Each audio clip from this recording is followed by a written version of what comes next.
वडील, पप्पा, डॅडी बोलायला किती छान वाटतं नाही? पण आपण कधी कधी मुद्दामून जाणून बुजून बाप. आज अशाच एका बापाची एक कहाणी. आई घराचं मांगल्य तर वडील घराचं अस्तित्व असतं. पण या अस्तित्वाला खरंच आम्ही कधी समजून घेतलंय का? वडिलांना महत्व असूनही त्यांच्याविषयी फारसं बोललं जात नाही. लोकांनी वडील रेखाटलेले, पण तेही तापट, व्यसनी, मार झोड करणारे. नाही, समाजात 1-2% असे वडील असतीलही, पण चांगल्या वडिलांबद्दल काय? आईकडे अश्रूंचे पाट असतात, ती रडून मोकळी होते, पण सांत्वन वडिलांनाच करावं लागतं. आणि रडणाऱ्यापेक्षा सांत्वन करणाऱ्यावर जास्त ताण पडतो, कारण ज्योतीपेक्षा समईच जास्त तापते ना. पण श्रेय नेहमी ज्योतीलाच मिळत राहतं. रोजच्या जेवणाची सोय करणारी आई आमच्या लक्षात राहते, पण आयुष्याच्या शिदोरीची सोय करणारा बाप आम्ही किती सहज विसरून जातो. आई सर्वांसमोर मोकळेपणाने रडू शकते, पण रात्री उशीत तोंड खुपसून मुसमुसतात ते आपले वडीलच असतात. स्वतःचे वडील वारले तरीही त्यांना रडता येत नाही, कारण छोट्या भावंडांना जपायचं असतं. पत्नीने अर्धवसात सोडली तरी पोरांच्या अश्रूंना आवर घालावा लागतो. जिजाऊने शिवबांना घडवलं असं अवश्य म्हणावं, पण त्याच वेळी शहाजी राजांची ओढाताण लक्षात घ्यावी.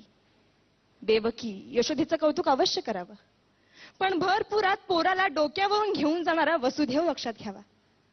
राम हा कौसल्याचा पुत्र अवश्य आहे, पण पुत्र वियोगाने तरफडून मरणारा पिता दशरथच होता. वडिलांच्या टाचा झिजलेला चपला, त्यांची फाटकी बनियन पाहिली की कळतं आमच्या नशिबाची भोकं त्यांच्या बनियनला पडलीत. त्यांचा दाढी वाढलेला चेहरा त्यांची काट कसर दाखवतो. मुलाला लुंगी घेतील, मुलीला गाऊन घेतील, पण स्वतः मात्र जुनीच पॅन वापरते.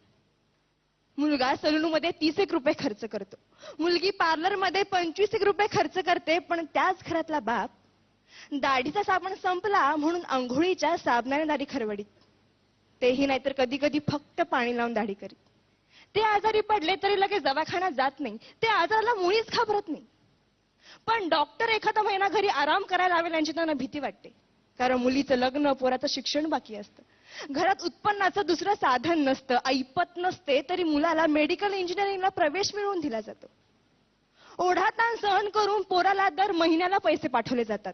सर्वच नसली तरी काही मुलं अशी असतात की तारखेला पैसे येताच मित्रांना परमिट रूम मध्ये पार्ट्या देतात, आणि ज्या वडिलांनी पैसे पाठवले त्या वडिलांची टिंगल करतात. एकमेकांच्या वडिलांच्या नावाने एकमेकांना हाका मारतात. ज्या घरात वडील आहे त्या घराकडे कोणीही वाईट नजरेने बघू शकत नाही, कारण घरातला कर्ता जिवंत असतो. तो जरीही काही करीत नसला तरी तो त्या पदावर असतो, घरच्यांचं कर्म बघत असतो, सांभाळत असतो. आई असण्याला अथवा आई होण्याला वडिलांमुळेच अर्थ असतो. कोणत्याही परीक्षेचा निकाल लागल्यावर आई जवळची वाटते, कारण ती जवळ घेते, कवटाळते, कौतुक करते. पण गुपचूप जाऊन पेढ्यांचा पुडा आणणारा बाप कोणाच्याच लक्षात राहत नाही.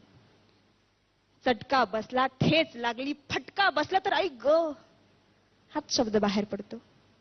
पण हायवेचा रस्ता ओलांडताना एखाद्या मोठ्या ट्रकने अचानक ब्रेक लावला तर बाप रे हाच शब्द बाहेर पडतो. कारण छोट्या संकटांना आई चालते हो, पण मोठी वादळ पेलताना बापच आठवतो. काय पटतंय का? मंगल प्रसंगी अख्खं कुटुंब जातं, पण मैताच्या प्रसंगी बापालाच जावं लागतं.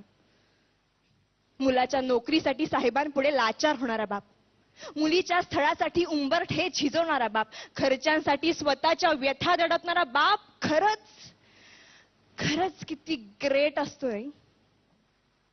वडिलांचं महत्व कुणाला कळतं? लहानपणीच वडील वारल्यावर अनेक जबाबदाऱ्या खूप लवकर पेलाव्या लागतात. त्यांना एका गोष्टीसाठी तरसावं लागतं. बाबांना पूर्णपणे समजून घेणारी असते ती म्हणजे त्या घरातील मुलगी. सासरी गेल्यावर अथवा घरापासून दूर असताना वडिलांशी फोनवर बोलताना त्यांचा बदललेला आवाज ते एका क्षणात ओळखते आणि 17 प्रश्न विचारायला सुरुवात करते. कारण कोणतीही मुलगी वडिलांना जपते, जाणते. इतरांनी आपल्याला एवढंच जपावं एवढीच त्यांची अपेक्षा असते. धन्यवाद.